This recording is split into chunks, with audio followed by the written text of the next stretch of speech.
bien, bonsoir, bonsoir à tous, ceux qui nous voient et nous entendent en visio, et puis tous les participants qui sont là, présents dans cette salle de l'évêché de Châlons en Champagne. Nous allons donc ce soir évoquer la figure de la Vierge Marie selon un dicton du Moyen Âge qu'on attribue à Saint Bernard, mais qui en fait semble ne pas être de Saint Bernard. De Marie, on ne parlera jamais suffisamment. Mais encore faut-il en parler suffisamment, mais de façon belle et correspondant vraiment à ce qu'est la Vierge Marie.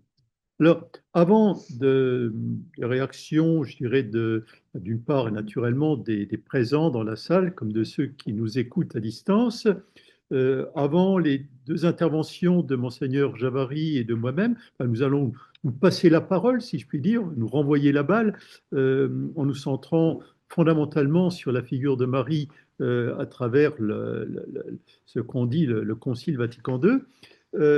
Nous avons pensé qu'il était bon non seulement de parler de la Vierge Marie, mais d'entendre eh bien, des personnes qui parlent à la Vierge Marie, notamment à travers eh bien, toute la spiritualité mariale, et que ce soit le chapelet ou que ce soit, par exemple, les foyers de charité. Et c'est pour cela que nous avons pensé commencer, avant toute prise de parole de notre part, par entendre le témoignage de deux personnes qui vont se présenter, dire et- qui elles sont et eh bien, pour elles, qui est Marie et de quelle manière cela nourrit leur vie. Voilà, donc je me tourne peut-être d'abord vers Marie-Agnès. Alors nous allons non seulement nous tourner, mais tourner. Voilà, on va- Très bien. voilà. Alors, Marie-Agnès, c'est à vous. Merci. Bonjour et bonsoir à tous. Je m'appelle Marie-Agnès Lepers. Je suis membre du foyer de charité à Baye. Donc, Baye, ça se situe au sud d'Épernay, à 30 km au sud d'Épernay. Et je suis membre de la communauté depuis une quarantaine d'années. Voilà. Alors, j'ai connu les foyers de charité dans les années 76. Voilà, j'avais mon bac juste et j'avais eu l'occasion d'aller dans un foyer de charité dans le cadre de la catéchèse pour première terminale. Voilà, j'avais vécu un week-end dans un foyer de charité, mais de manière un petit peu extérieure. Voilà. En tout cas, j'en étais ressortie assez, assez retournée, enfin, avec une expérience assez forte. J'aurais presque pu dire, il y a un peu l'effusion d'esprit. Là, vraiment, j'ai l'impression d'avoir vécu un week-end dans un autre monde. Donc, ça m'avait beaucoup marqué, beaucoup touchée. Et je suis retournée un peu plus tard, voilà. Je suis retournée un peu plus tard, peut-être en 78, pour suivre une retraite. Voilà. Parce que les foyers de charité proposent des retraites, donc des retraites spirituelles, de 6 jours, dont 5 jours en silence. Voilà.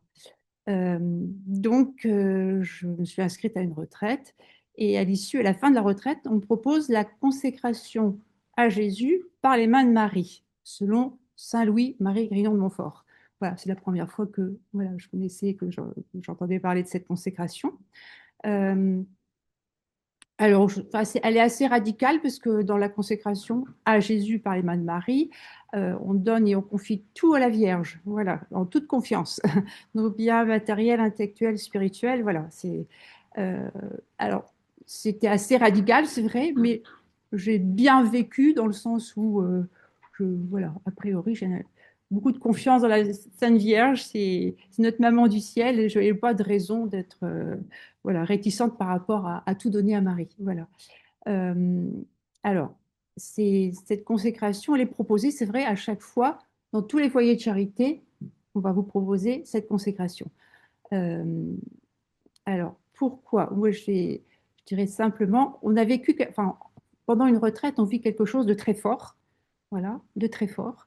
Et quand on va sortir de la retraite, ça pourrait être un soufflet qui retombe. Bon, alors la consécration, c'est vrai, elle nous aide aussi en continuant notre vie au quotidien à tout confier à Marie et faire tout avec Marie. à vraiment garder le cap, je veux dire. Surtout que Marie nous est donnée par Jésus, euh, Marie au pied de la croix. Jésus euh, dit, femme, en s'adressant à Marie, voici ton fils, euh, Saint Jean étant à côté de Marie. Voilà. Donc Marie a une mission particulière aussi. Jésus est mort, ressuscité, mais elle continue une mission particulière ici sur terre, c'est que les disciples bien-aimés comme Saint Jean peuvent prendre Marie chez eux. Voilà. Donc voilà, dans cette dynamique-là, eh bien, on peut nous aussi prendre Marie chez nous et continuer notre quotidien avec Marie. Voilà. Elle nous est donnée par Jésus. Voilà pour assurer tout simplement notre quotidien avec elle. Alors, euh, Marie va pas faire à notre place. Elle va pas faire à notre place. C'est une mère, donc une conseillère, une présence aimante qui nous aide à cheminer et à grandir en sainteté. Avant la prière de consécration, on introduit toujours notre prière de consécration par afin d'être plus fidèle à Jésus, je vous choisis aujourd'hui au mari. Voilà. Afin d'être plus fidèle à Jésus. Le but de la consécration, c'est même de grandir en sainteté dans le Christ. Voilà.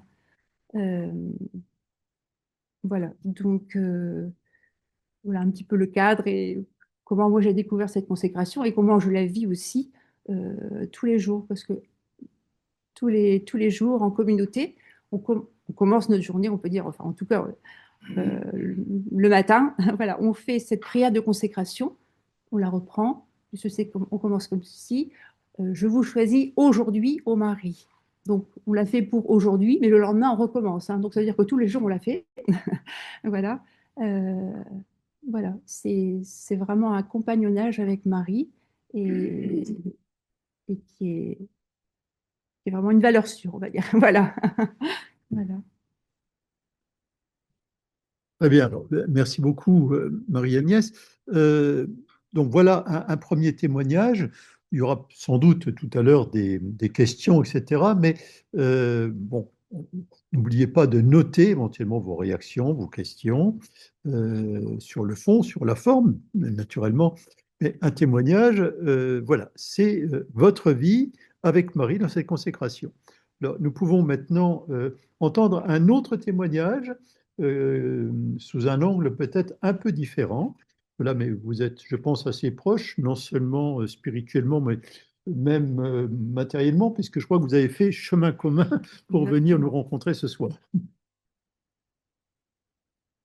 Oui, bonsoir à tous et à toutes. Donc, je suis Françoise Ruel de Cézanne. Je suis la responsable diocésaine des équipes du Rosaire. Alors, je vais vous raconter un peu mon histoire. Je ne suis pas très mariale, en fait. J'ai un adjoint qui me dit, pour rentrer aux équipes du Rosaire, il faut être proche de Marie. Ça. À la base, ce n'est pas trop mon truc, en fait. Je ne fréquente pas les pèlerinages à Lourdes, les pèlerinages de Mario. Non, ce n'est pas trop mon truc. Et la personne qui m'a appelée à rentrer aux équipes du Rosaire il y a déjà un certain nombre d'années, ça ne m'attirait pas du tout. Je disais, aller réciter le Rosaire comme ça en équipe, et j'ai quand même fini par y aller. Et j'ai découvert les équipes du Rosaire. Et par les équipes du Rosaire, j'ai découvert vraiment Marie. Et là, c'est une autre figure, en fait, que j'ai découverte. Elle est là, présente toujours, mais c'est pas le Rosaire comme je me l'imaginais. Hein. Donc, les équipes du Rosaire ont choisi Marie comme modèle, mais on passe pas son temps à réciter des Je vous salue Marie, ni à rester le Rosaire. Mais on la découvre et à son école, nous apprenons la proximité de Jésus. Et donc finalement, je suis entrée complètement dans le mouvement, puisque aujourd'hui, je suis la responsable en fin de mission, puisque j'ai fait des appels pour être remplacée. Mais c'est quelque chose d'extraordinaire. C'est un mouvement qui est proche de l'Église, c'est un mouvement missionnaire et un mouvement d'évangélisation. Donc c'est ça qui m'a fait en fait l'aimer, Marie, parce qu'elle est là pour nous faire avancer, pour nous permettre d'évangéliser et d'être missionnaire. C'est justement sur ce chemin-là que je me suis mise. Et à son école, j'ai appris plein de choses. Alors, je rejoins Marie-Agnès, effectivement. Bon, après, elle est notre mère, elle est notre reine, elle est notre médiatrice. Mais surtout, ce qui est important, c'est qu'elle nous fait avancer et que par ces mystères du rosaire, que nous prions quand même petit à petit, parce qu'en fait, les équipes, dans une équipe, on apprend à réciter le rosaire en équipe. Donc, chacune d'entre nous, ou chacun et chacune, nous avons une dizaine seulement à réciter par jour, en lien avec les autres. Donc, à la fin du compte, le rosaire est récité par l'ensemble des équipes. Et on a une application, donc on est très moderne, en fait, dans les équipes du rosaire.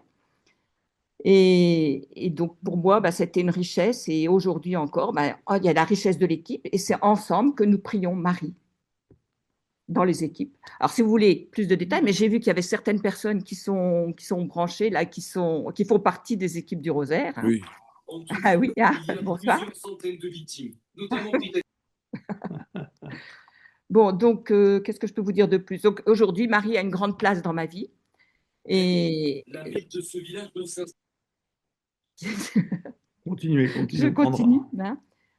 Et je trouve que c'est important aussi qu'elles nous ont permis une précieuse rencontre entre la piété populaire, parce que finalement, ce que je disais à Marie-Agnès dans la voiture, la Vierge Marie, même quand vous n'êtes pas très, très branché Église, Marie, c'est quelqu'un de proche de tout le monde, en fait. Et les gens récitent volontiers des Je vous salue Marie. Et donc, les équipes du rosaire permettent de rejoindre toutes ces personnes. C'est pour ça que je vous dis qu'on est missionnaire et on fait découvrir l'Évangile. Qu'est-ce que je peux vous dire de plus? C'est vous qui savez, sinon, mais après on pourrait y revenir aussi. J'ai envie de parler beaucoup des équipes, mais bon, c'est plus un appel au témoignage. Donc, je peux vous dire que les équipes du rosaire permettent de mieux vivre avec Marie. Alors, ceux qui sont déjà très Mario, alors là, ils sont aux anges, hein. Mais ceux qui ne connaissent pas bien vraiment Marie, finalement, ça permet de bien la connaître et de bien vivre avec elle chaque jour, puisque chaque jour, hein, nous sommes invités à cette dizaine. Elle est un modèle. Et puis alors, j'avais pris quand même, je m'étais dit, j'aurais bien, quand on récite, voilà, on a un petit livret, alors je le montre à tout le monde, voilà, mais, donc pour nous aider. Et chaque Je vous salue Marie, et Jésus qui nous place auprès de lui. Après, et Jésus qui fait de vous notre mère et notre reine. Et Jésus qui fait de vous la mère de la miséricorde. Et Jésus qui fait de vous la reine du ciel. Jésus qui fait de vous la reine de l'Église. Jésus qui fait de vous la reine des apôtres. Jésus qui fait de vous la reine des martyrs. Jésus qui fait de vous la reine de tous les saints. Jésus qui fait de vous la consolatrice des affligés. Et Jésus qui fait de vous la médiatrice de toute grâce.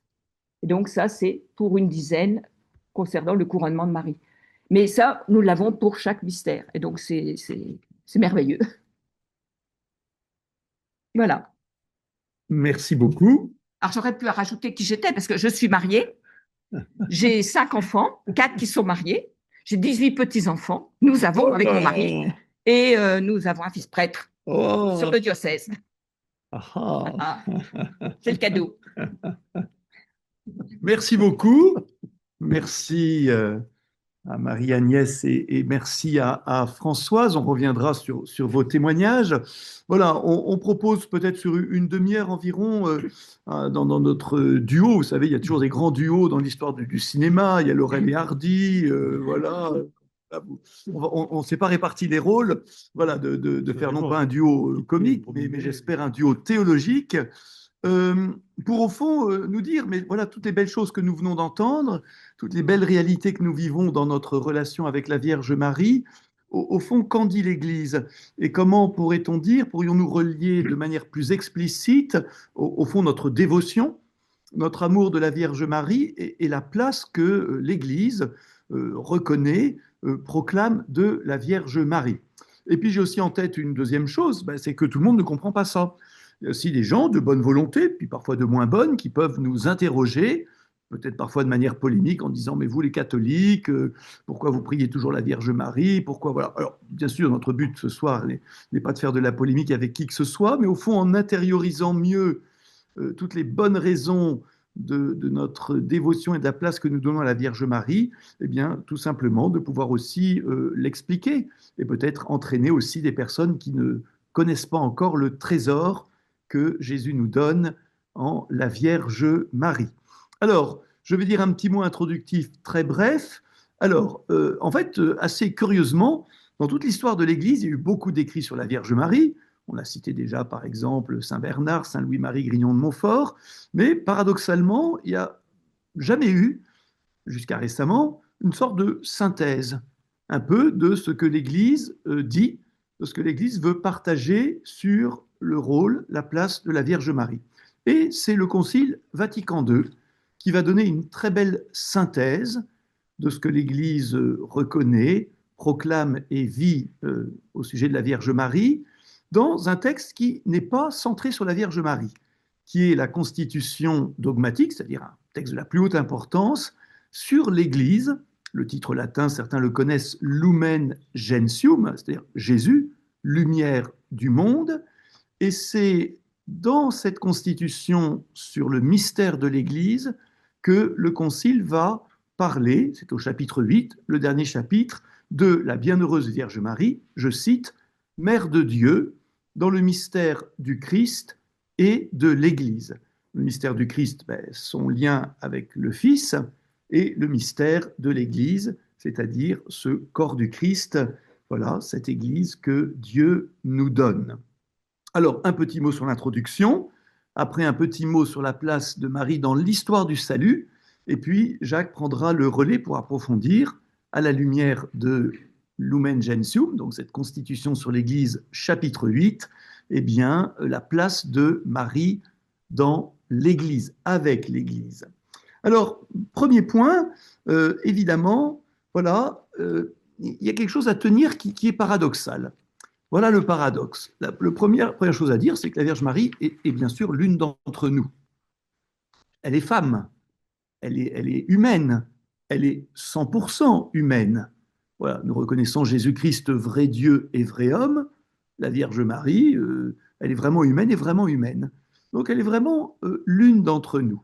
Elle est même tellement l'une d'entre nous qu'elle a sa part de l'histoire universelle. Elle est née à telle époque, elle a vécu. Et on peut remarquer tout de suite, je le dis brièvement, mais c'est un point important, que Dieu a voulu que la Vierge Marie n'a pas été choisie parmi les reines, parmi les puissantes.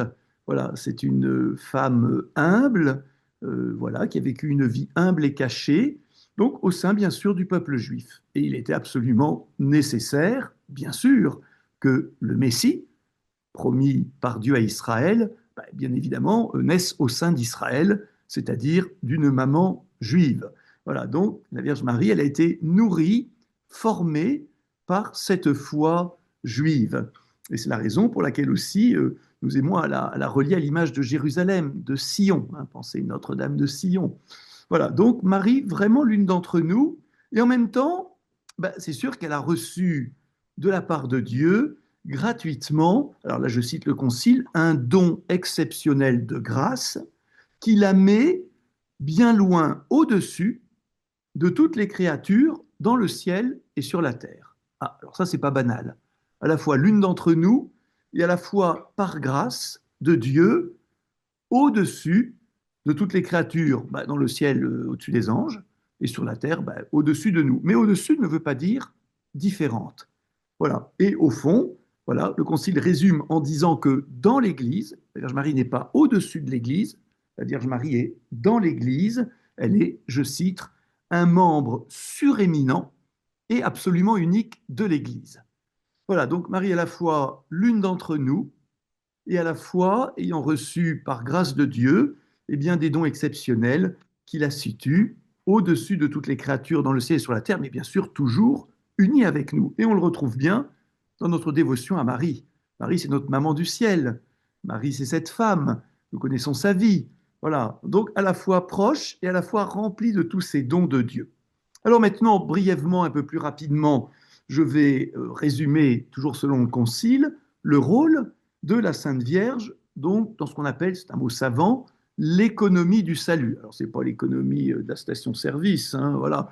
L'économie, c'est le déroulement du plan du salut. Alors, j'ai évoqué brièvement, mais c'est fondamental, l'enracinement de Marie dans l'histoire d'Israël. Marie, cette femme juive, est formée par la foi juive. Elle est la fine fleur du judaïsme. Et vraiment, c'est absolument incompréhensible qu'on puisse être, en tant que chrétien, antisémite, en pensant à la Vierge Marie. Voilà, Léon Bloy, un pamphlétaire chrétien de la fin du 19e siècle, disait que pour un chrétien être antisémite, c'était bafouer la Vierge Marie. Je le dis en passant, mais c'est un point important. Marie enracinée dans l'expérience d'Israël. Alors après, ben évidemment, comme moi, vous connaissez les grandes étapes de la vie de foi de la Vierge Marie. Alors, ça commence avec l'Annonciation, mais pas tout à fait. Et là, bien sûr, on ne peut pas entrer trop dans les détails. C'est que, évidemment, vous savez, quand Dieu nous confie une mission, il prépare notre cœur. Ça ne vient pas comme ça tout seul. Et souvent, cette préparation est longue. Préparation par la foi d'Israël, et ici une préparation très particulière, qui est ce que la foi catholique appelle l'Immaculée Conception de la Vierge Marie. C'est-à-dire, dit la foi catholique, que Marie, dès le temps de sa conception, a été protégée par une grâce venant déjà de la passion de Jésus-Christ, et bien de ce péché des origines, qui est ce péché commun de l'humanité, et qui en quelque sorte nous pollue avant même que nous ne naissions. Ça veut dire simplement dire qu'on est tous marqués par le mal. Et bien pas la Vierge Marie. Elle en a été préservée pour être là toute pure. Alors après, dans sa vie, bien sûr, Marie a collaboré à ce don de Dieu. Et l'Église catholique tient fermement que Marie n'a jamais coopéré au péché, que soutenue par la grâce de Dieu, elle s'est vraiment maintenue dans cette pureté. Alors avec tout ça, eh ben, nous arrivons à l'Annonciation. L'ange Gabriel vient, qui la salue, je te salue Marie, comblée de grâce, pleine de grâce. Vous savez, c'est des petits mots, mais dans la foi catholique, ils ont un rôle très important. Comblée de grâce. Jusqu'où ça va? Ben, on va voir que ça va très très loin.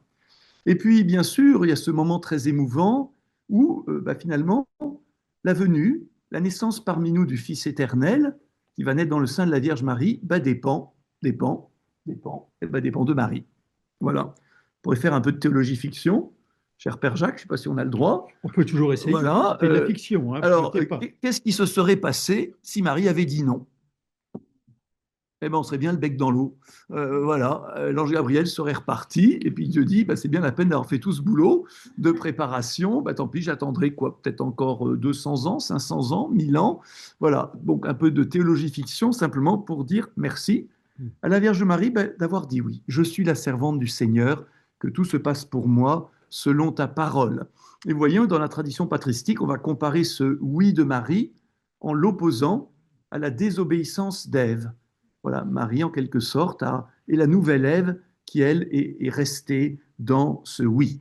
Alors, bien sûr, il y a la naissance virginale de Jésus par la puissance de l'Esprit Saint. Et puis après, je suis très rapide parce que, après, on ne sait pas grand-chose. Hein. On aimerait avoir des récits, des histoires. Qu'est-ce qui faisait à Nazareth? Est-ce que voilà, il y a une sorte de grand silence évangélique, sauf le petit épisode à 12 ans, la fugue au temple, et puis quelques événements de l'enfance. Donc, vous voyez aussi, on a aussi à méditer le silence de la Vierge Marie et aussi de Saint Joseph pour le temps de sa vie terrestre devant la croissance de Jésus. Et voilà, Marie méditait tout cela dans son cœur. Voilà, on disait que Marie est notre exemple, aussi l'exemple de cette méditation. Après, Jésus commence son ministère public et dans Saint Jean, vous savez que la Vierge Marie est présente aux noces de Cana. Voilà, qui est à la fois un événement réel et symbolique, les nouvelles noces, la nouvelle alliance, l'eau transformée en vin pour la joie de tous. Et puis après, la présence de Marie est très discrète, c'est très frappant. Voilà, Marie, elle est disciple de Jésus. Hein. Et croyez-moi, je m'adresse aux mamans parmi nous, être la disciple de son fils, je pense que ça doit être assez rude. Ça demande vraiment une humilité, voilà, de se mettre à l'école de son fils. Moi, ma maman, je ne crois pas qu'elle se soit trop mise à mon école, elle a peut-être raison d'ailleurs, hein, voilà, parce que moi, je ne suis pas le Messie. Voilà, donc Marie à l'école de Jésus. Voilà, et après, on peut quasiment arriver directement, je vais vite pour ne pas être trop long, au pied de la croix. Voilà, au pied de la croix, c'est la mère de douleur, c'est celle qui est restée fidèle, c'est celle qui n'a pas fui, et c'est celle, on l'a déjà évoqué dans le témoignage, à qui le disciple bien-aimé est confié, c'est-à-dire chacun d'entre nous. Et aussi Marie qui est, voilà, prend demeure pour ceux et celles qui lui ouvrent son cœur. Alors évidemment, c'est des petites paroles. Hein, parfois, nos amis protestants polémiquent en disant « Oh, regardez, c'est une toute petite phrase. » Non, ce n'est pas une petite phrase, c'est une des dernières que Jésus a prononcées au pied de la croix. Donc, ces dernières phrases de Jésus ont un poids énorme et clairement, nous sommes chacun confiés à la Vierge Marie et nous sommes chacun invités à prendre Marie chez nous. Après, ça continue. Voilà, Marie, bien sûr, a vécu cette joie de la résurrection. Elle était présente au milieu des disciples à la Pentecôte. On nous dit qu'elle priait, elle-même remplie de l'Esprit Saint, ben, elle priait pour que les apôtres le reçoivent aussi, et que ainsi l'Église puisse naître. Et puis après, les amis, eh ben, on est bien déçus, parce que l'Évangile ne nous dira plus rien directement sur la Vierge Marie. Mais puisque Dieu avait tant comblé sa bien-aimée de cette grâce de pureté, eh bien, au fond, nous comprenons très bien intuitivement le dogme de l'Assomption. À la fin de sa vie terrestre, Marie, nous dit la foi catholique, a été élevée corps et âme directement au ciel, c'est-à-dire sans connaître la corruption de son corps. Alors évidemment, c'est une grâce de Dieu liée à la résurrection de Jésus-Christ. Mais au fond, comment penser que ce corps qui a donné vie terrestre au Fils de Dieu puisse être corrompu? Ben, notre foi spontanée dit ben non, c'est pas possible. Seigneur, tu n'as pas pu laisser faire ça. Ben, vous voyez, vous touchez déjà du doigt, par votre simple intuition spirituelle, ce que l'Église catholique, ça va prendre un certain temps, va officiellement mettre au propre, en quelque sorte, proclamer dans ce beau dogme de l'Assomption que nous fêtons, bien sûr, le 15 août. Et donc, Marie dans la gloire du ciel, auprès de son Fils bien-aimé, eh bien, continue son œuvre en lien avec l'Église. Ça va, Jacques? Mais, Vous ça va très avez bien suivi? Globalement, oui, oui, tout à fait. Bon, d'accord. J'étais aux anges. Bon, oh bah, c'est sympa. Alors, je vous passe le manche pour la suite de notre cursus dans Oui. l'école de Lumen Gentium. Bien sûr. Juste un petit point, quand on parle de la pureté de Marie et de son oui, etc., et de la préservation du péché originel, il faut bien comprendre que c'est simplement pour restaurer en elle exactement la même liberté que celle d'Ève. C'est-à-dire que Marie et Ève ont un point commun, c'est que toutes les deux étaient absolument libres de prendre leurs décisions. Voilà. Et Marie, le oui de Marie est d'autant plus important qu'elle pouvait absolument dire non. C'est-à-dire que moi, quand je vous dis oui, c'est toujours oui mais, ou oui parce que j'ai un intérêt quelque part, ou parce que j'ose pas dire non. Oh bah, je suis bien déçu alors. Ben, c'est comme ça, et c'est bien réciproque pour les évêques. Mais, mais pour Marie, ce oui était un oui euh, parce que oui. C'est-à-dire, il n'y avait pas de promesse, pas de menace, pas d'intérêt particulier. Donc, la capacité d'une disponibilité totale. Quand on parle de la liberté, les gens ont soif de liberté, il n'y a pas d'exemple plus parfait d'un acte totalement libre que celui de Marie.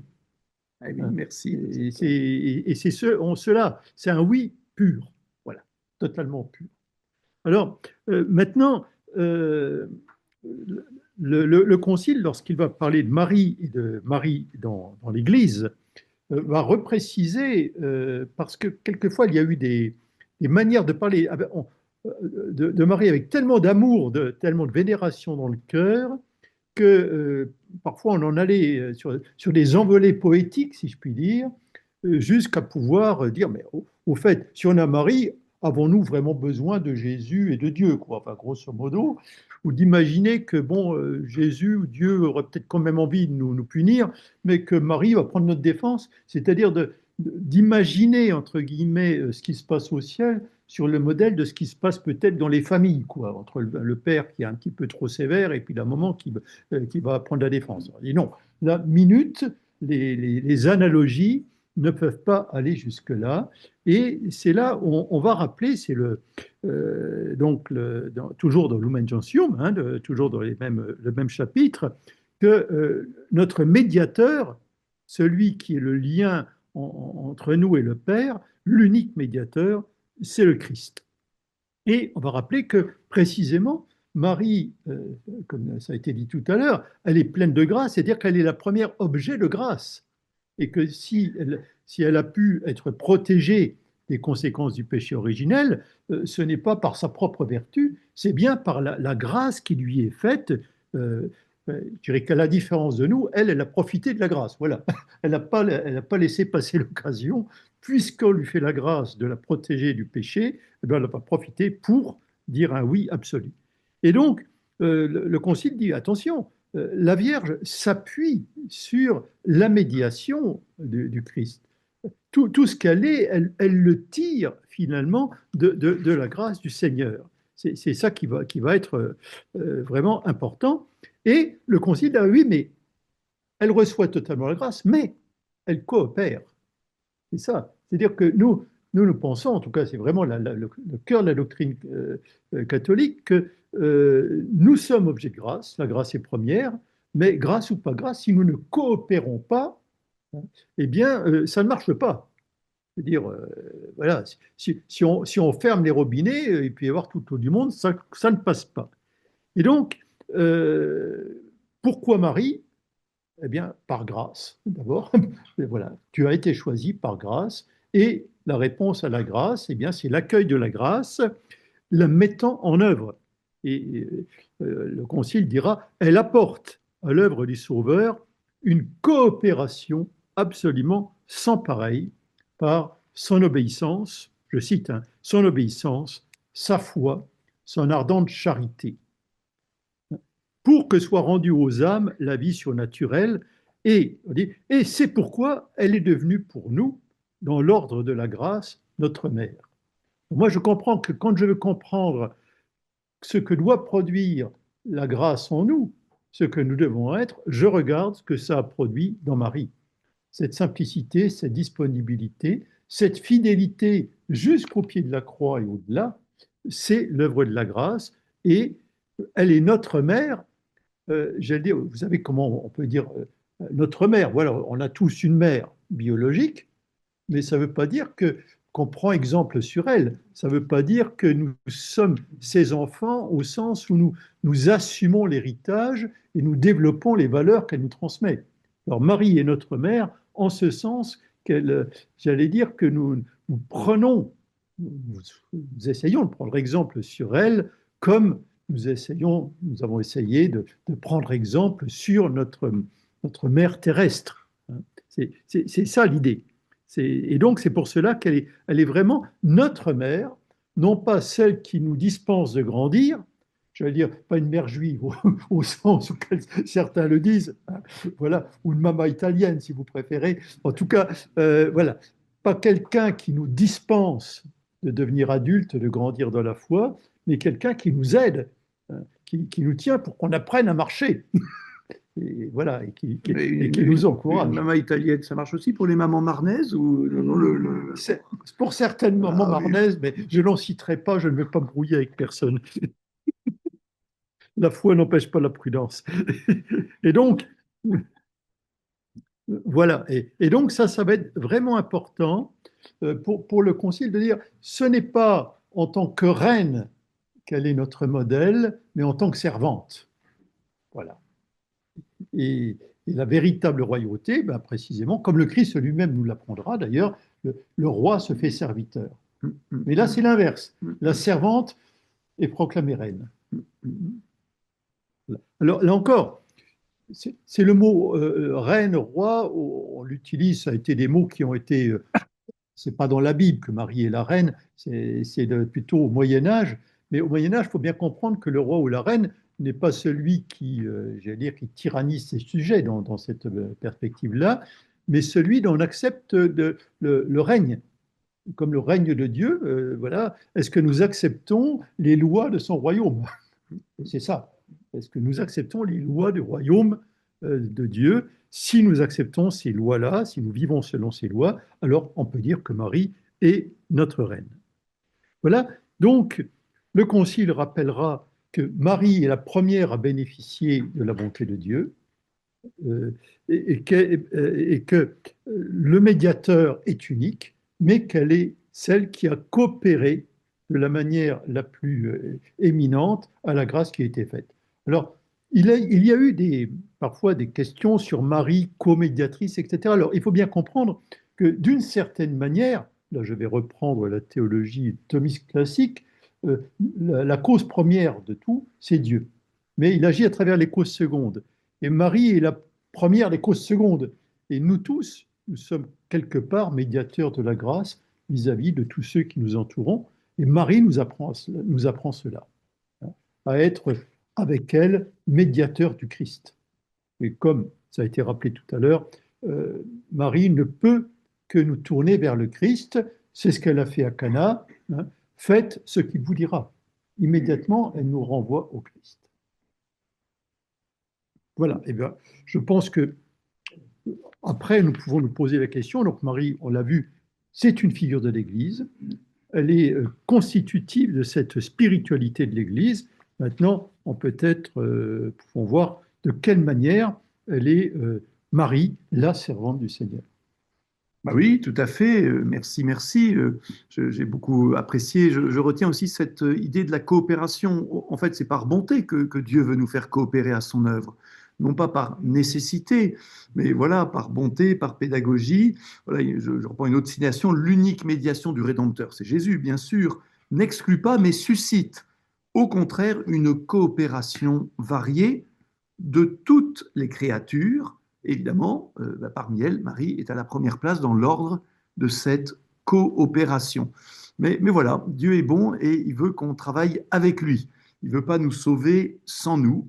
Et voilà. Et Marie, donc, dans l'Église, eh bien, la Constitution Lumen Gentium dit, dans le mystère de l'Église, la bienheureuse Marie occupe la première place, parmi les créatures, bien évidemment. Voilà, pour coopérer à cette œuvre de Dieu. Voilà, je voudrais donc maintenant, pour terminer, nous intéresser aussi au culte de la Vierge dans l'Église. Ça, c'est le titre de la dernière partie de ce 8e chapitre de la Constitution. Autrement dit, comment prier Marie et au fond, pourquoi prier Marie? Et ce point est important parce que au fond, c'est celui dans lequel on est le plus engagé. Voilà, que nous aimions prier Marie ou que nous apprenions à prier Marie. Mais il est parfois aussi celui qui bloque le plus. Pourquoi vous, les catholiques, vous faites des grandes processions? Pourquoi ceci? Pourquoi cela?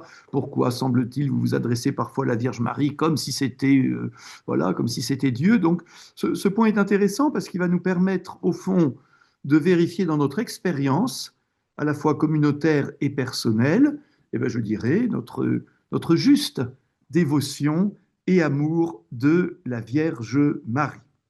Alors, je cite le Concile Vatican II, ayant pris part, comme la Mère très sainte de Dieu, au mystère du Christ, élevée par la grâce de Dieu au-dessus de tous les anges et les hommes, Marie est légitimement honorée par l'Église d'un culte spécial, c'est-à-dire de prière, qu'on va adresser à Marie davantage et pour une part autrement qu'aux autres saints et saintes, par exemple.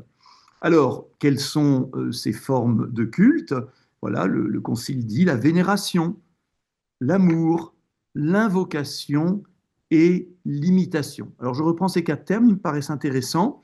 Ben, la vénération, c'est évidemment à distinguer de l'adoration. Vous connaissez le célèbre dicton, on adore que Dieu seul. Merci. Donc évidemment, les catholiques n'adorent pas la Vierge Marie, ça n'aurait aucun sens. Mais nous vénérons, nous respectons, nous honorons fortement, voilà, vénérons la Vierge Marie ainsi que les saints et les saintes, mais à la première place, la Vierge Marie. Nous aimons Marie. Ben, l'amour ne se commande pas, mais quand on est aimé, on a envie d'aimer à son tour. Alors voilà, le peuple de Dieu, le peuple catholique, aime la Vierge Marie, chacun le vit et le ressent à sa manière. Et puis le peuple de Dieu l'invoque. Alors on va voir dans un instant qu'est-ce qu'on invoque. Pourquoi invoque-t-on la Vierge Marie? Et puis, je n'y reviens pas, le peuple de Dieu imite les vertus, l'attitude de foi, d'espérance, de charité de la Vierge Marie. Alors, eh bien, écoutez, on ne va pas tourner autour du pot. On va prendre un exemple très simple pour dire la bonne manière, celle que l'Église catholique reconnaît, eh bien, de rendre un culte à la Vierge Marie, à partir de 2 prières. Ces 2 prières, elles sont très simples, vous les connaissez comme moi. La première, c'est eh bien, vous êtes tombé dans le piège. Eh bien, non, c'est pas le Je vous salue Marie, la première. La première prière mariale, c'est le Magnificat. Pourquoi? Parce que c'est la prière de Marie. Magnifique est le Seigneur, tout, voilà, toute mon âme, tout mon cœur pour chanter Dieu. Alors, il y a différentes versions.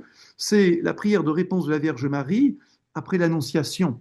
Et ce qui est tout à fait intéressant, c'est que là, nous prions avec Marie.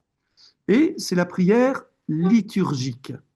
On dit c'est la prière par exemple, des vêpres, c'est la prière de l'office, c'est la prière qui peut être reprise aussi dans la messe, dans laquelle nous louons Dieu, nous chantons la gloire de Dieu et les merveilles de Dieu par la voix de la Vierge Marie.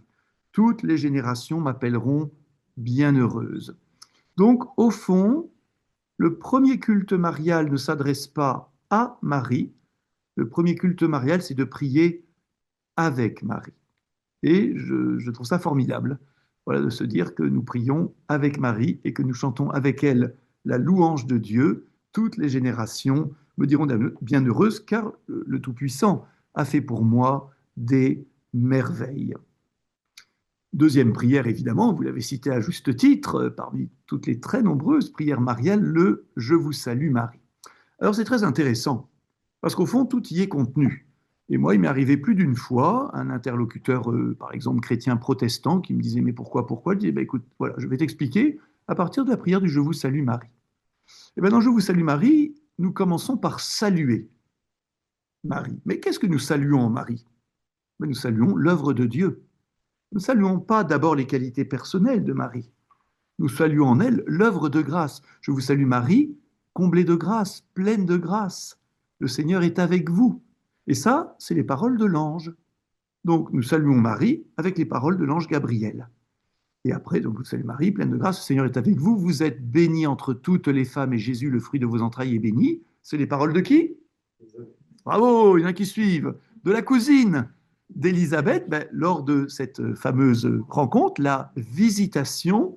Donc, après la salutation de l'ange, c'est la salutation de toute l'humanité qui reconnaît, elle aussi, en Marie, cette œuvre de Dieu, voilà, comblée de grâce. Donc, dans notre prière mariale, nous commençons par saluer l'œuvre de Dieu en Marie, et nous admirons d'abord l'œuvre de Dieu, mais nous admirons aussi le oui de Marie et sa générosité totale. Et c'est seulement après que vient l'invocation. Sainte Marie, Mère de Dieu, priez pour nous, pauvres pécheurs, maintenant et à l'heure de notre mort. Donc, frères et sœurs, je peux le dire de manière plus directe, nous ne demandons rien à la Vierge Marie, sinon que d'intercéder pour nous. Alors, bien évidemment, dans notre prière d'intercession, nous pouvons préciser, Sainte Marie, protège-moi. Mais quand nous disons Sainte Marie, protège-moi, en fait, nous demandons à la Vierge Marie de demander au Seigneur Dieu de nous protéger. Si nous disons à la Vierge Marie, donne-moi ceci, donne-moi cela, la Vierge Marie ne donne rien par elle-même. Mais si notre prière est bonne, elle portera cette prière auprès de son Fils bien-aimé, du Père et de l'Esprit. Sainte Marie, Mère de Dieu, priez pour nous, pauvres pécheurs, maintenant et à l'heure de notre mort. Alors, une toute petite incise, hein, Sainte Marie, Mère de Dieu, parfois, quand on va trop vite, les gens se disent, mais qu'est-ce que ça veut dire, hein? Sainte Marie, voilà, Mère selon l'humanité de Dieu le Fils. Voilà, celui qui naît en Marie, c'est vraiment Dieu le Fils, c'est vraiment le Fils de Dieu. Voilà, alors je termine, puis après on va dialoguer. Voilà, en disant, je reprends donc maintenant, je cite le Concile Vatican II. Donc, ce culte envers la Vierge Marie a un caractère absolument unique. Il n'en est pas moins essentiellement différent du culte d'adoration réservé à Dieu. Voilà, la vénération, c'est autre chose que l'adoration. Mais ce qui est très intéressant, c'est que le Concile continue. Ce culte de la Vierge Marie est éminemment apte à servir le culte d'adoration de Dieu. Autrement dit, en reconnaissant en Marie l'œuvre de Dieu, je vous salue Marie, en demandant à Marie de prier pour nous le Seigneur Dieu, eh bien nous nous rapprochons de Dieu. Et là-dessus, il y a un point important que je voudrais dire. Voilà, ça c'est vraiment un truc important pour nous catholiques. Il y a des gens qui pensent, en se disant, mais après tout, vous êtes idiots, vous les catholiques, vous priez la Vierge Marie, vous n'avez qu'à prier Dieu directement, après tout, hein, ça ira plus vite. Quand on dit, des gens disent, mais pourquoi prendre un détour? Eh bien, ils se trompent. En fait, en passant par la Vierge Marie, c'est pas un détour, c'est un raccourci. C'est un raccourci. Pourquoi c'est un raccourci? Parce que nous passons par les dispositions de la Vierge Marie pour aller tout droit à Dieu. C'est jamais un détour, c'est toujours un raccourci. Alors après, bien évidemment, il n'y a aucune obligation. dans ce raccourci. Et c'est là où, bien évidemment, la prière de vénération, en aucun cas, ne remplace la prière d'adoration. Voilà, par exemple, quand il y a l'adoration eucharistique, non, on ne récite pas des Je vous salue Marie, c'est pas recommandé, c'est pas le moment. C'est très bien, c'est pas le moment de réciter le chapelet. Je ne dis pas que c'est strictement interdit, je ne veux pas rentrer dans une histoire de règlement, mais dans le moment de l'adoration eucharistique, on adore Dieu en direct. Bien sûr, on est toujours porté par les dispositions de la Vierge Marie. Et quand nous récitons et méditons le rosaire, ben, nous méditons les mystères du Christ, là, par ce raccourci, qui est l'attitude même de Marie. Allez, je termine. Voilà, pour qu'on puisse vous laisser la parole. Voilà, donc la vraie dévotion, nous dit le Concile, qui procède de la vraie foi, nous conduit à reconnaître la dignité éminente de la Mère de Dieu et nous pousse à aimer cette mère d'un amour filial et à imiter ses vertus. Alors, il y a une double petite mise en garde intéressante, peut-être que certains se retrouveront dans cette mise en garde du Concile, à propos des théologiens. Ah, Méfiez-vous des théologiens. Méfiez-vous des théologiens, mais peut-être que ça concerne aussi tous les chrétiens. Il faut s'abstenir, nous dit le Concile, à la fois de tout excès, contraire à la vérité, donc pas d'excès qui déborderait de ce cadre d'une juste dévotion mariale, mais non moins, dit le Concile, d'une étroitesse injustifiée. Alors, il y a des gens, dès qu'on parle de la Vierge Marie, ils sont très inquiets qu'on aille ni trop à gauche, ni trop à droite. Non, voilà. Donc, ni excès, ni étroitesse. Voilà, je crois que c'est ce que le peuple de Dieu vit sereinement. Et je termine par les deux titres. Là, je ne développerai pas de la fin donc de toute la Constitution Lumen Gentium, qui termine donc par cette belle image de Marie, signe d'espérance et de consolation pour le peuple de Dieu en marche, comme nous dit le livre d'Apocalypse, qui voit ce grand signe dans le ciel, cette femme couronnée d'étoiles, eh bien, qui nous guide vers le chemin du ciel. De nombreux chants le disent avec une belle ferveur. Voilà, merci de votre attention bienveillante. Alors, on va maintenant vous laisser la parole, bien évidemment. Alors, ça peut être déjà peut-être pour des questions, des précisions. Alors, bien évidemment, on peut poser des questions dans la salle. Vous êtes devant moi. Évidemment, nos amis en ligne, on suggère pour poser la question, peut-être que vous utilisiez... Ah, alors voilà, oula, Loïc arrive à grande enjambée. Voilà, tel l'ange Gabriel. Voilà, attention, les consignes vont être données. Voilà, donc le chat, hein, vous avez en bas une petite bulle qui s'appelle chat, où on peut écrire des questions. On dit ça parce que c'est, si vous le voulez bien, plus pratique pour ceux qui sont en ligne. Voilà, les amis dans la salle et les amis qui nous écoutez derrière votre écran, mais je sais qu'il y en a aussi qui sont... Voilà. Allez, eh ben, on commence avec plusieurs questions déjà qui nous sont données. Et on remercie en passant Solène, voilà, qui est la cheville ouvrière du service formation. Alors, il y a deux premières questions. Il y en a une. Où trouver les références des textes et des livres cités?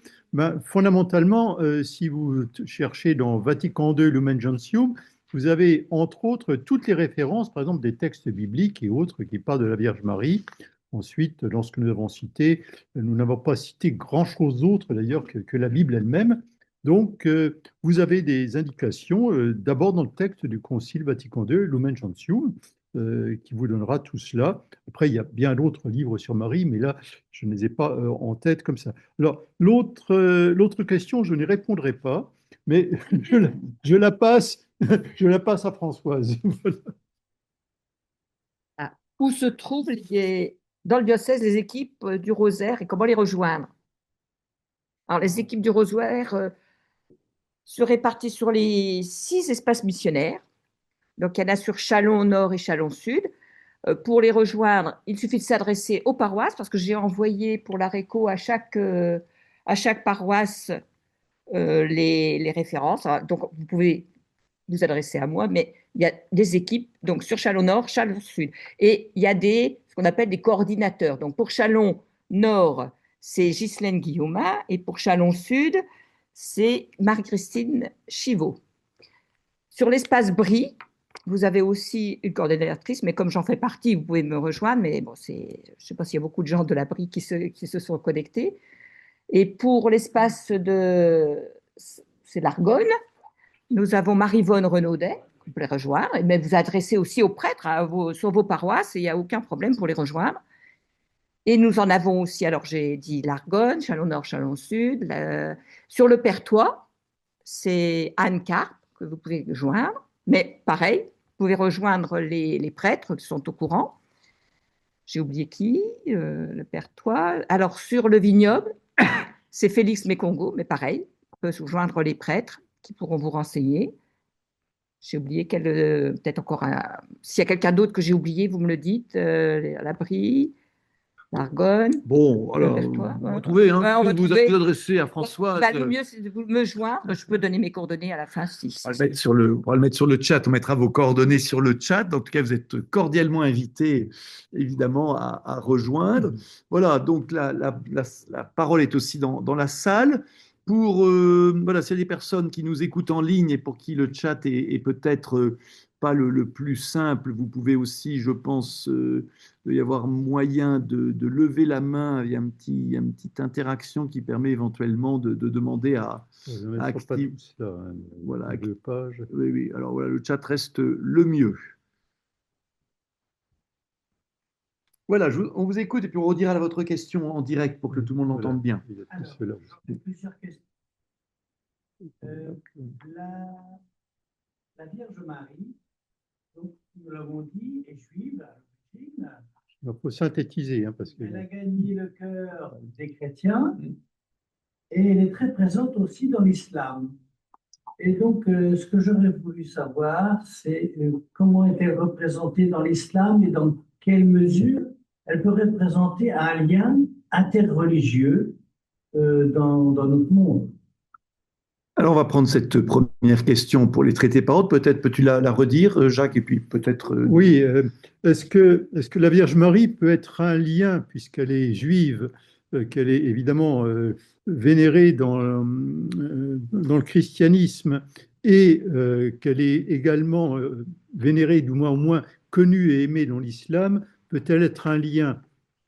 Alors, oui, peut-être un lien, mais en sachant que je ne sais pas, en ce qui concerne le judaïsme, quelle est la place de Marie dans le judaïsme. Elle est juive, mais ça ne constitue pas en tant que tel un lieu de dialogue évident avec le judaïsme. Avec l'islam, c'est effectivement un lien dans la mesure où ils reconnaissent en elle la mère du prophète Jésus, mais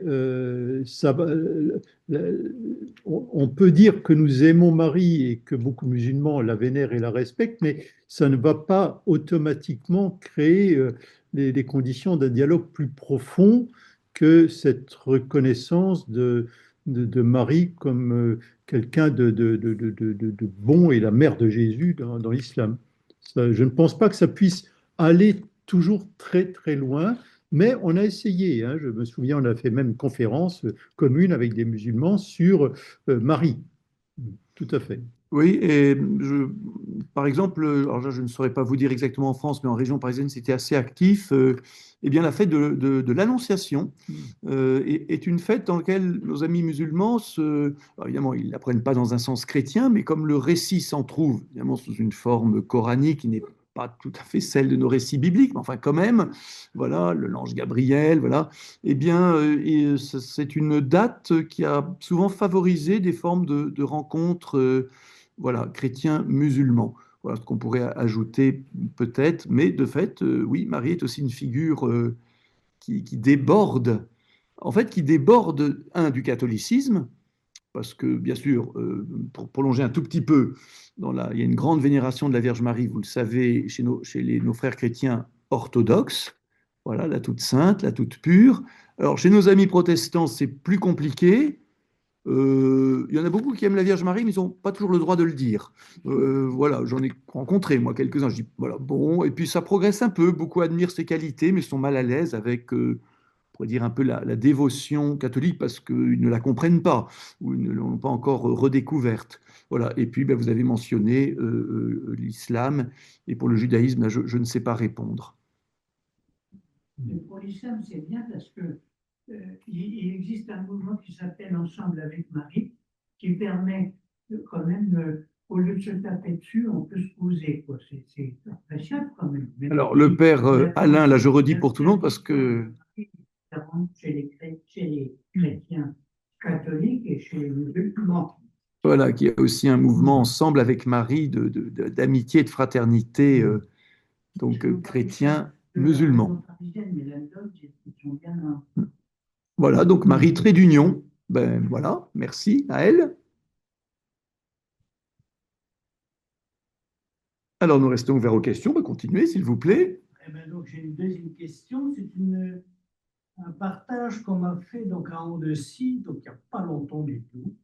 En fait, on m'a rapporté que les gens considèrent que Marie, étant conçue sans péché, a un statut particulier, et du fait de son statut, elle ne pouvait pas dire non à l'ange Gabriel.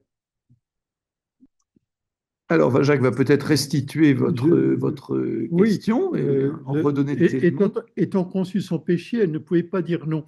J'ai évoqué un petit peu cela tout à l'heure, mais précisément pour dire, mais précisément, il n'y a plus de liberté de la créature, il n'y a plus de respect de Dieu pour sa création si elle ne peut pas dire non. Le oui n'a de valeur que dans la mesure où elle pouvait dire non. Et donc dire, mais le fait d'être conçu sans péché rend incapable de pécher. Ève était conçue sans péché. Et elle a dit non. Or, Marie, elle, effectivement, se trouve restaurée dans l'état d'avant la chute, et voilà, elle dit oui. Donc on ne peut pas dire que Marie n'aurait pas pu pécher. La sainteté consiste à ne pas pécher et non pas à ne pas pouvoir pécher. C'est pas pareil. Tout à l'heure, Dieu, quand il confie une mission, il nous donne les moyens, il dispose. Voilà, quand Dieu confie une mission à une participante site, il en donne les moyens de grâce, oui, il en donne les grâces correspondantes, mais qui n'oblitèrent pas notre liberté.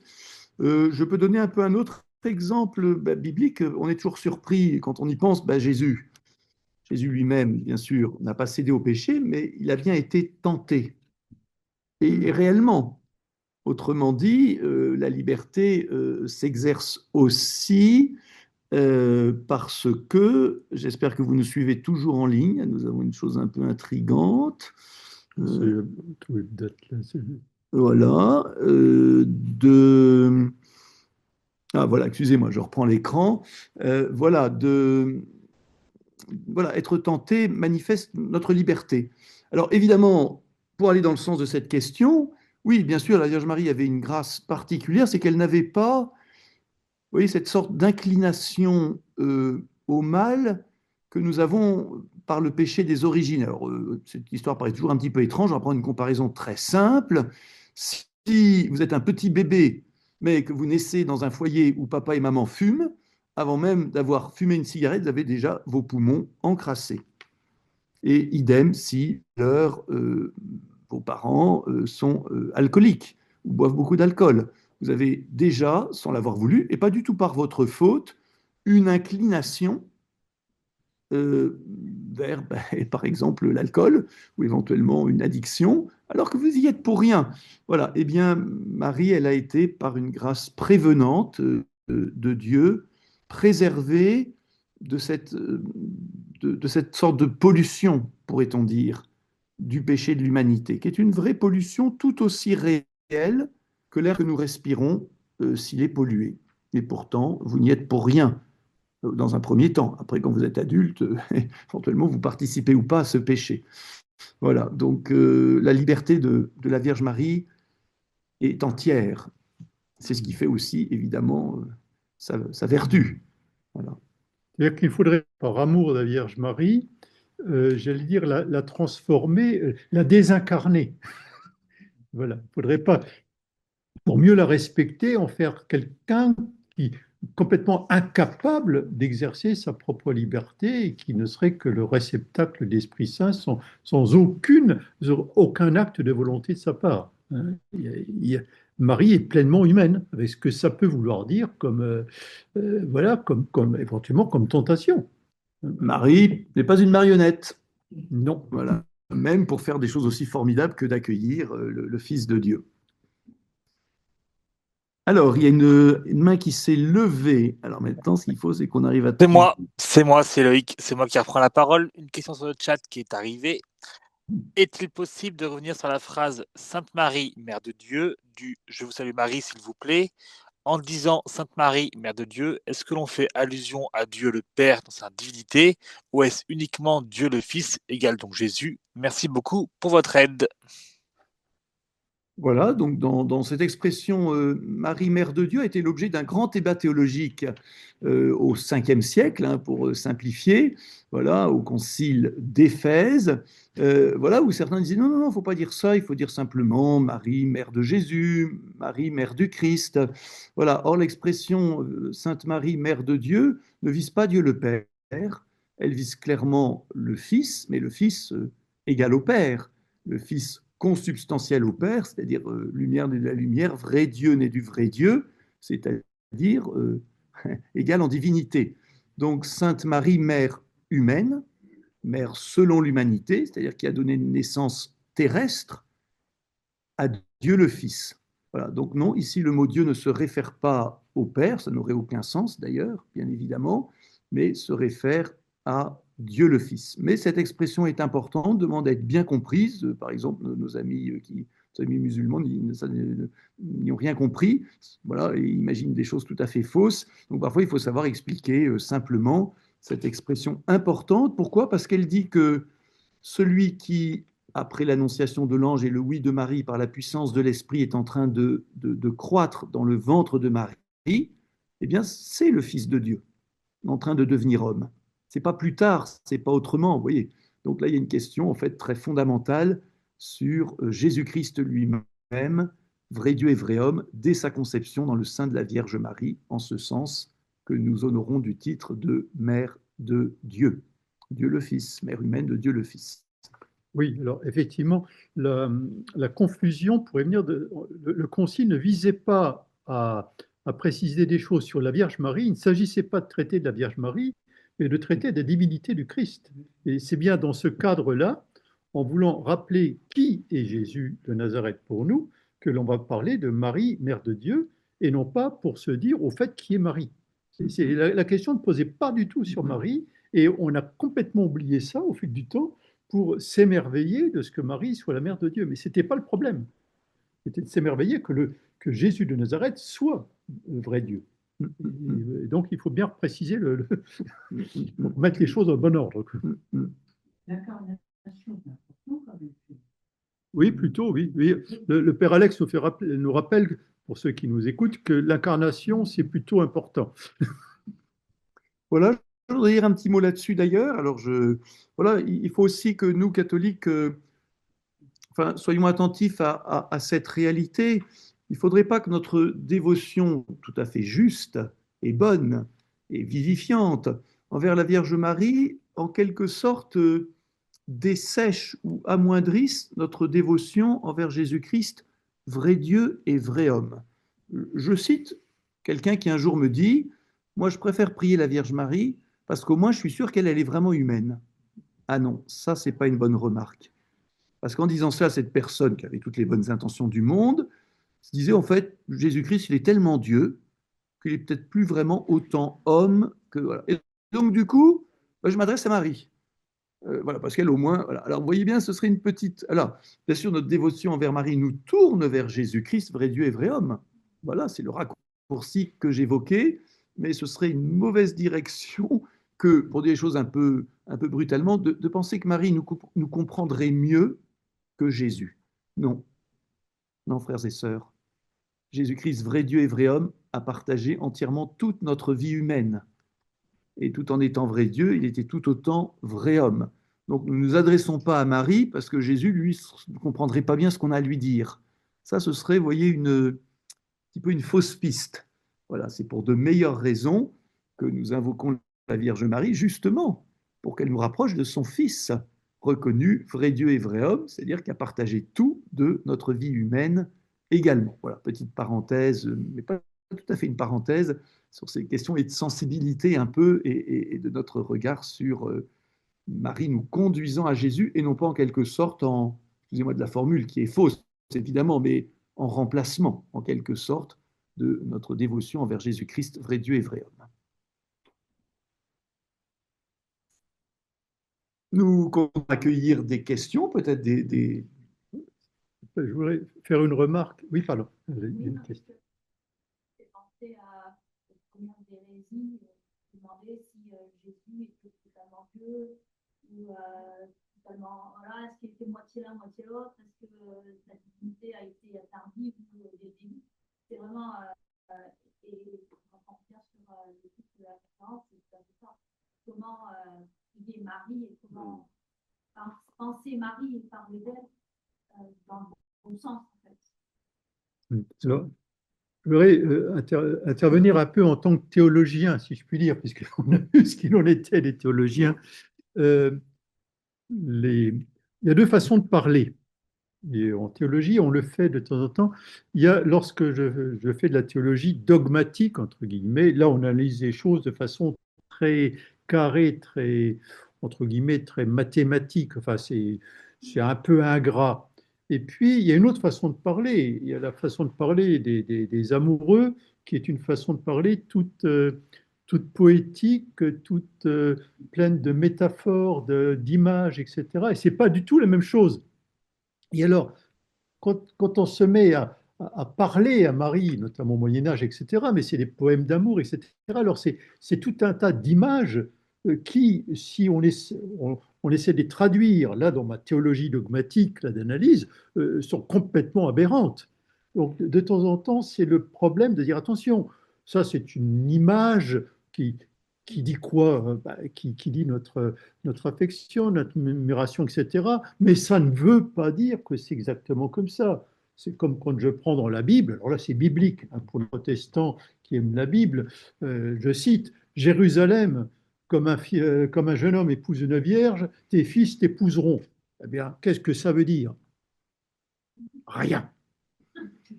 Mais ça veut dire beaucoup en même temps. Ce que je veux dire, c'est que selon la manière dont on prend les formules, notamment les chants, etc., qui s'adressent à Vierge Marie, si on admet que ce sont des poèmes d'affection et d'amour, c'est très beau. Si tout à coup on se dit, mais c'est comme ça, c'est le dogme à l'état brut, ça devient alors là extrêmement biscornu et bizarre. Donc, faut pas faire des procès d'intention aux gens qui, avec des mots, voilà, tu es magazelle, tu es etc. Non, mais non, ça ne veut rien dire, mais ça veut dire beaucoup. Voilà, je voulais défendre un peu les poètes et défendre ceux que j'attaque très régulièrement. Vous dites n'importe quoi. Oui, mais vous dites par affection et amour et sans prétendre définir exactement les choses. C'est peut-être mieux.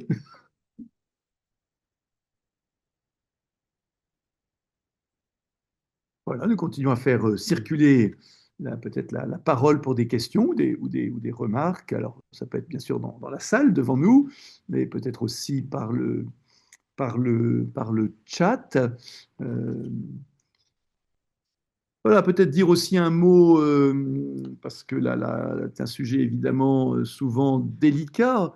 Eh ben, c'est que Marie, elle est très active. Voilà, elle est très active, Marie, et en particulier à travers des apparitions, à travers des révélations et des messages. Alors évidemment, c'est par la volonté de Dieu. Et c'est bien d'ailleurs le signe, la preuve que Marie continue au ciel, eh bien, sa coopération, comme le Concile ainsi que Jacques l'a aussi répercuté, eh bien, cette coopération à l'œuvre de Dieu. Alors là encore, bien sûr, frères et sœurs, vous le savez, j'enfonce quelques portes ouvertes. Il ne suffit pas que quelqu'un dise Marie m'a parlé pour que Marie ait vraiment parlé. C'est banal. Voilà, il y a évidemment la vérification de bien des manières par l'Église qui en est chargée de l'authenticité, de la véracité, de la plausibilité d'éventuels messages. Alors souvent, des gens me disent, mais monseigneur, là, les apparitions de Tartampionville, est-ce que c'est authentique? Alors déjà, moi, parfois, je ne sais pas où est Tartampionville. Alors, je regarde sur Internet et je découvre que Tartampionville, qui est nulle part, hein, comme ça, personne ne se sent visé. Il y a eu tout récemment des messages ceci, des messages cela. Et je réponds toujours aux gens, mais moi, je n'ai pas d'avis personnel. Je n'ai que l'avis de l'Église. Voilà, autrement dit, est-ce que l'Église a reconnu ces apparitions ou est en train de les examiner si éventuellement ce sont des événements récents? Et nous ne pouvons pas avoir, en tant que catholiques, je le dis quand même, d'autres opinions que celles de l'Église, à travers le magistère du pape, des évêques, qui sont autour de théologiens, qui prennent ça très au sérieux. Voilà. Donc, bien évidemment, nous avons de nombreux sites mariaux d'apparitions authentiques, Lourdes, etc. On s'en réjouit. Très souvent, d'ailleurs, la Vierge Marie nous invite à la conversion vers son Fils. Hein, voilà, c'est la suite de sa mission. Tout ce qu'il vous dira, faites-le. Mais pour le reste, voilà, restons prudents et ne courons pas après les tout derniers messages qu'on attribue, parfois, à vrai dire, de manière tout à fait erronée, ou même parfois de manière manipulatrice, à la Vierge Marie, qui n'en dit pas tant que ça. Qui n'en dit pas tant que ça. Je me permets de souligner une chose, je prends un risque en disant cela. Dans l'Évangile, la Vierge Marie n'a pas beaucoup parlé. Elle n'était pas bavarde. Donc, quand la Vierge Marie a des choses à nous dire de la part de Dieu dans les apparitions, en général, c'est bref. Vous pourrez vérifier avec Lourdes. Donc, je me permets de mettre en garde contre les Vierges Marie bavardes. Je ne suis pas sûr que ce soit authentique, mais je me fie au jugement de l'Église. Voilà. Marie était une femme discrète et humble qui sait dire en peu de mots ce qu'elle a à nous dire de la part de Dieu. Alors, bien évidemment, quand l'Église reconnaît ces messages, eh bien, nous les accueillons comme des paroles d'encouragement, des paroles parfois aussi de mise en garde, des paroles qui invitent à la conversion dans cette coopération à l'œuvre de Dieu. Voilà, donc merci aussi pour tous ces beaux sites, voilà, tous ces lieux de pèlerinage mariaux que nous avons, et nous rappelons évidemment la chance énorme que nous avons d'avoir sur notre diocèse le sanctuaire Notre-Dame de l'Épine, qui n'est pas un lieu où des messages ont été donnés, mais qui est un lieu qui a été visité d'une manière particulière par la Vierge Marie, voilà, et qui est un lieu précieux, bien sûr, pour eh bien, stimuler notre vie chrétienne, bien évidemment, notre vie chrétienne. On peut peut-être dire sur les apparitions, messages, etc., que le principe est très simple. Ce n'est pas Marie, enfin quelques paroles qui soient, ne peut ni corriger ni compléter la révélation. Voilà, c'est très simple. C'est quoi la révélation? La révélation, c'est ce que dit, je dirais, d'abord évidemment les évangiles, etc., relus et interprétés par le magistère vivant. C'est-à-dire que c'est cela qui, pour nous, est le message. Donc, les apparitions mariales, ou autres d'ailleurs, sont une actualisation pour un temps et pour un Dieu, une actualisation et non pas une correction ou un complément.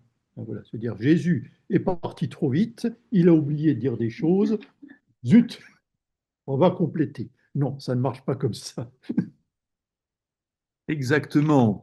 Voilà un petit mot aussi, sans être trop technique, mais parce que c'est plus récent dans l'actualité, et puis que aussi certains s'en sont plaints, voilà, parce qu'il y a aussi des décisions de l'Église qui ne sont pas bien accueillies de tous, sur un point qui peut paraître un peu technique.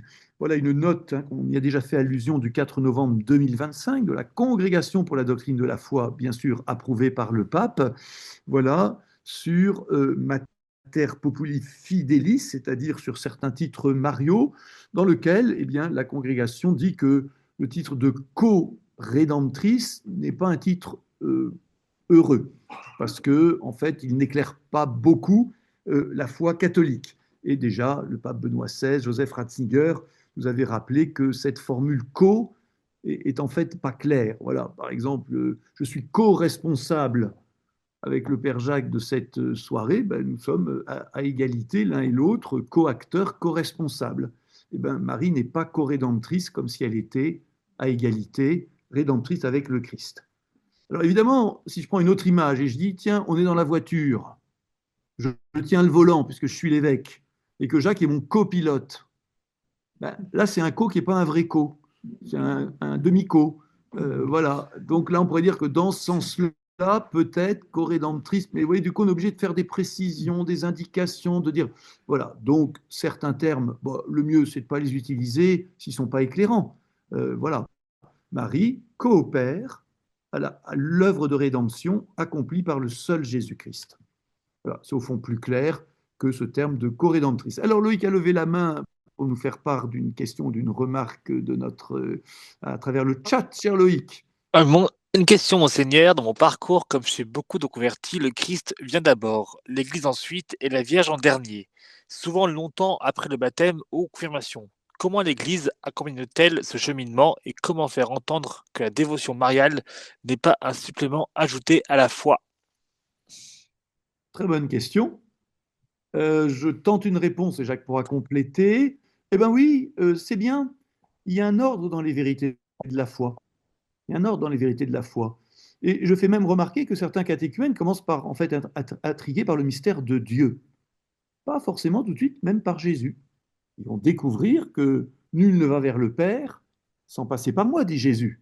Et ils vont découvrir que la Vierge Marie est une merveilleuse initiatrice, accompagnatrice pour vivre Jésus. Voilà. Donc c'est très bien. Ça va se faire peu à peu. Il ne faut pas forcer le pas. Mais ce qui est intéressant, c'est que dans certains cas, c'est l'inverse. Alors peut-être pas la majorité, mais j'ai connu aussi des catéchumènes. C'est vraiment Marie, dès le début, qui a conduit à Jésus, qui a conduit à Dieu. Ce n'est pas le cas majoritaire. Hein. Voilà, donc on accompagne nos frères et sœurs catéchumènes, ou parfois recommençants, des gens qui étaient baptisés tout petits, mais qui, voilà, un peu dans leur manière et rythme, au fond, de découvrir graduellement, petit à petit, toutes les richesses de la foi catholique, et chacune à sa place. Et c'est là où c'est important de ne pas se mélanger et de ne pas créer de la confusion en mettant tout, entre guillemets, vous voyez, sur la même étagère, en quelque sorte. Tout à fait. Merci Jacques, ce tout à fait me rassure. Il ne faut pas hésiter à dire si l'évêque dit des bêtises. Hein, J'hésiterais quand même. Le symbole des apôtres ne mentionne pas Marie. C'est fait homme, très bien. Mais ce que je veux dire par là, c'est que les vérités de la foi, et vraiment ce qui est absolument fondamental, c'est une chose. Ce qui est de l'ordre de la dévotion n'est pas tout à fait du même ordre. C'est-à-dire que c'est d'ailleurs une des questions que nous posent les protestants, parce que quelquefois ils sont un peu désarçonnés. Alors évidemment, eux ont un autre problème, c'est que tout ce qui n'est pas expressément mis dans la Bible relève de l'opinion. Alors que pour nous, nous pensons que les vérités de la foi sont aussi celles qui se sont dégagées dans la tradition au fil de la réflexion et du temps. Donc on a une approche différente, ce qui nous permet de dire des choses sur la Vierge Marie, en disant, ben oui, parce que c'est une vérité de foi qui se dégage dans le temps, alors qu'eux disent, mais ce n'est pas dans la Bible, donc vous ne pouvez pas l'affirmer. Donc ça, on n'a pas les mêmes principes théologiques dans nos interprétations. Mais de fait, et là Monseigneur a tout à fait raison, on ne peut pas dire, mais attendez, vous avez oublié Dieu, le Père, le Fils, le Saint-Esprit, oui, mais vous n'avez pas mis Marie juste à côté, donc on n'est plus dans la foi catholique. Non, il y a une hiérarchie des vérités de la foi qui est bon de rappeler. Maintenant, la question, effectivement, même si Marie n'est pas le centre de la foi, elle en est quelquefois la porte. Et ça, c'est très important, bien sûr.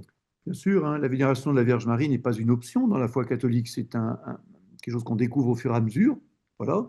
Donc ça fait évidemment très important, sans en être directement le centre. Et puis je me permets d'ajouter qu'il y a aussi un facteur très personnel. Il y a un facteur très personnel hein, dans notre manière d'aimer, notre manière de prier et nos dévotions mariales.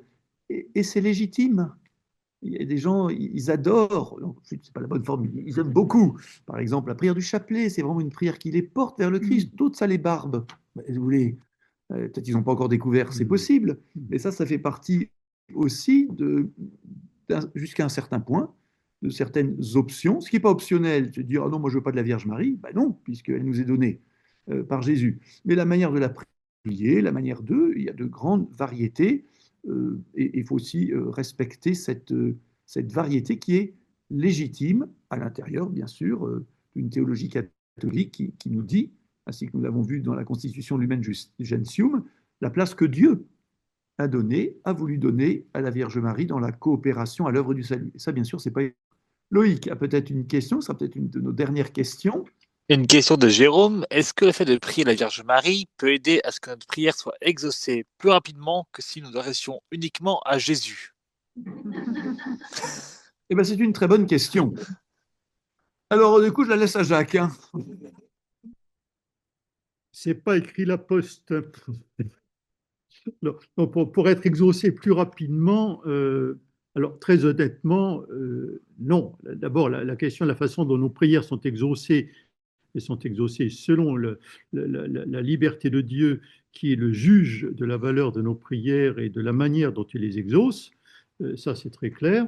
Et ensuite, de dire, mais alors dans ce cas, n'oublions pas l'intercession de Saint Joseph et ça ira encore un peu plus vite. Non, non, ça ne marche pas comme ça, hein. La prière, c'est pas plus je mets et Sainte Claire et Sainte Rita. Non, c'est pas plus je mets de gens dans le coup, plus c'est. Par contre, plus je me mets sous les yeux de modèles de sainteté, peut-être plus ça peut m'aider à grandir en sainteté. Ça, c'est possible. Oui, moi je trouve que c'est un peu mystérieux cette affaire-là. Pour dire un peu les choses différemment, Jésus nous invite beaucoup à unir nos prières, hein. Voilà, si deux ou trois se mettent d'accord pour demander quelque chose. Donc, Jésus, il encourage quand même notre prière personnelle à devenir communautaire, à devenir ecclésiale. Et l'Église, c'est l'Église de la terre et c'est l'Église du ciel. Donc, au fond, moi cette formule en enrôlant dans notre prière personnelle aussi l'intercession de la Vierge Marie et des autres saints et saintes, moins qu'une sorte d'astuce pour obtenir plus vite ce qu'on veut, bah, peut-être que tout simplement, on rend notre prière aussi plus ecclésiale, plus en Église. Mais je le répète, et Jacques a eu raison d'y insister, pas comme une sorte d'astuce ou de manière d'essayer de faire pression sur Dieu, parce que Dieu seul sait ce qui est vraiment bon pour nous. Donc voilà, il faut naviguer un petit peu entre ces deux éléments, mais dans tous les cas, voilà, Sainte Marie, Mère de Dieu, priez pour nous, voilà. Et puis nous avons nos saints aussi de prédilection, notre ange gardien, d'autres saints. Au fond, dans cette grande famille, il y a des amis qu'on connaît mieux que d'autres. Voilà. Qui nous inspire. Qui nous inspire. Mais évidemment, à la première place, toujours la Vierge Marie. Ça, on ne peut pas substituer en disant non, non, moi je préfère Sainte Claire à la Vierge Marie. Là, on ferait une erreur parce qu'on ne prendrait pas en compte l'œuvre de Dieu. Voilà, et qui fait qu'à la première place dans cette coopération se trouve la Vierge Marie. Mais bien évidemment, après, nous avons nos saints de prédilection. Et puis aussi, il y a la prière que nous confions à nos frères et sœurs. Voilà, et ça, c'est un peu mystérieux. Voilà, priant les uns pour les autres, en demandant aux saints et aux saintes d'intercéder pour nous, au fond, nous vivons cette solidarité des saints, cette communion, hein, c'est le mot un peu plus officiel, cette communion des saints. Ça, c'est très catholique, au sens de l'Église universelle, mystère de l'Église, où, voilà. Et d'ailleurs, c'est présent dans la messe, hein. Je confesse à Dieu Tout-Puissant, voilà, et on demande à la Vierge Marie, les anges et tous les saints, et vous aussi, frères et sœurs, de prier pour moi, le Seigneur notre Dieu. Donc, vous voyez, cette intercession des saints a aussi sa place très directement, par exemple, dans la liturgie eucharistique. Voilà. Est-ce que Loïc, il y a encore sur notre chat une autre question? Est-ce que peut-être... Non, voilà, on vous écoute. Et je pense que ce sera notre dernière question avant, évidemment, une prière mariale finale, parce que c'est pas tout de parler de la prière, il faut aussi la vivre un petit peu. On vous écoute, s'il vous plaît. La première, je pense aussi qu'on peut évoluer dans notre prière et dans notre spiritualité. Alors voilà, notre intervenant dit qu'on peut évoluer dans notre spiritualité au fur et à mesure de notre vie. Vous avez tout à fait raison. Marie, de Magnificat, qui change de texte, de traduction, je voulais savoir comment. Alors ici, vous faites allusion à quelque chose d'un petit peu technique, c'est que la traduction officielle du Magnificat, magnifique est le Seigneur, voilà, va évoluer à la demande d'ailleurs des évêques de France. J'étais à Lourdes quand on a fait le vote, voilà, qui a été d'ailleurs très majoritaire. Alors en fait, pour le dire en un mot, les évolutions sur la prière du Magnificat sont relativement marginales et par exemple ne touchent pas du tout notre regard sur la Vierge Marie. Et alors en plus, il faut que je me souvienne de mémoire. Voilà, par exemple, hein, on va dire, voilà, actuellement on dit de la promesse faite à nos pères en faveur d'Abraham et de sa race à jamais. On va remplacer race par descendance, parce que le mot race, racial, raciste, voilà. Donc je dirais que ça c'est un peu un toilettage. Il y a un deuxième mot qui change. Voilà, voilà. Non, c'est le contraire, hein. Voilà, son amour s'étend d'âge en âge, mais c'est l'amour de Dieu, pas l'amour de la Vierge Marie, hein, va être remplacé par sa miséricorde parce que c'est tout simplement plus proche du mot grec qui restitue l'araméen, dans lequel Marie parlait, évidemment, hein.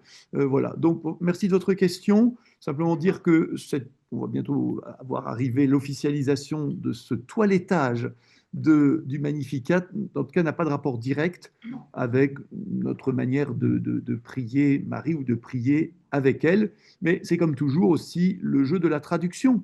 Nous l'avons aussi dans le Je vous salue Marie. Voilà, bien sûr, la formule classique, elle vous voit Marie, mais vous avez aussi dans certains mouvements ou groupes, on aime bien dire Je te salue Marie, comblée de grâce. Tout ça, c'est le jeu des traductions, voilà, qui rappellent que notre prière n'est jamais un mot à mot figé une fois pour tous, même si bien sûr il y a des prières liturgiques. Ben, c'est une manière de s'exprimer qui forcément évolue un peu avec le temps, tout simplement parce que nos mots et le sens de nos mots en français, dans tous les cas, évolue. Voilà. On l'a fait pour Oui. le Notre Père, hein, déjà, tout simplement. Ben oui, ne nous laisse pas entrer en tentation. Voilà, au lieu ne nous soumet pas en tentation. Bon, c'est toujours un peu complexe ces histoires de traduction. Voilà, chers amis, il est 21h30, il est raisonnable de nous arrêter ici. Merci d'abord, oui, voilà, merci à nos deux témoins, voilà, Marie-Agnès et Françoise, voilà, qui vous saluent cordialement. Bien sûr, merci à Jacques Versinger, le père Jacques Versinger, et je ne peux pas dire merci à moi-même, mais là, merci, monseigneur. C'est sympa. Merci surtout à vous tous et toutes d'avoir pris ce temps. Nous sommes dans le mois de Marie. Alors, cette coutume d'appeler le mois de mai le mois de Marie est plus récente, mais elle a bien sûr beaucoup de sens. Voilà, et elle nous stimule dans cette prière. Voilà, je remercie à Blandine qui fait un petit like. Voilà, mes frères et sœurs, on va terminer comme l'Église d'ailleurs, hein, tout à la fin de la journée, dans la prière des complis, qui est donc la dernière prière liturgique, pas seulement des moines, hein, mais qui est aussi la prière de tous les chrétiens et chrétiennes qui veulent s'y associer, et ben, elle se termine par une invocation de la Vierge Marie. Donc ça, vous voyez, là, c'est pas un choix personnel, c'est un choix de l'Église de remettre tout à la fin de notre journée dans une prière d'invocation. Alors, on va pas chanter le Salve Regina avec Internet, ça donnerait rien du tout, ce serait un massacre. Voilà, nous allons dire ensemble, hein, chacun où il se trouve, cette prière du Je vous salue Marie qui résume et dit voilà tout ce que nous recevons de la Vierge Marie par la volonté de Dieu et aussi tout ce que nous lui offrons et lui demandons en saluant en elle, je le redis en conclusion, l'œuvre de Dieu. Donc béni soit Dieu le Père qui a choisi la Vierge Marie, béni soit son Fils bien-aimé qui a bien voulu naître dans le sein de la Vierge Marie pour se faire homme et partager notre humanité. Béni soit l'Esprit Saint, voilà, qui a comblé de sa joie, de sa puissance la Vierge Marie, et béni soit le Dieu unique, Père, Fils et Saint-Esprit, qui nous donne Marie pour nous conduire et nous guider dans notre marche chrétienne. Je vous salue, Marie, pleine de grâce, le Seigneur est avec vous. Vous êtes bénie entre toutes les femmes, et Jésus, le fruit de vos entrailles, est béni. Sainte Marie, Mère de Dieu, priez pour nous pauvres pécheurs, maintenant et à l'heure de notre mort. Amen. Et que Dieu nous garde en sa bénédiction, au nom du Père et du Fils et du Saint-Esprit. Amen. Et merci à Loïc, à la technique, voilà, qui a aussi préparé la salle. Voilà, à très bientôt pour la suite de nos rendez-vous de formation. Voilà, bonne soirée, bon retour pour ceux qui se déplacent et bon pas retour pour ceux qui nous suivent de chez eux. Mais du coup, voilà, le chemin du retour sera plus simple. Merci. À bientôt.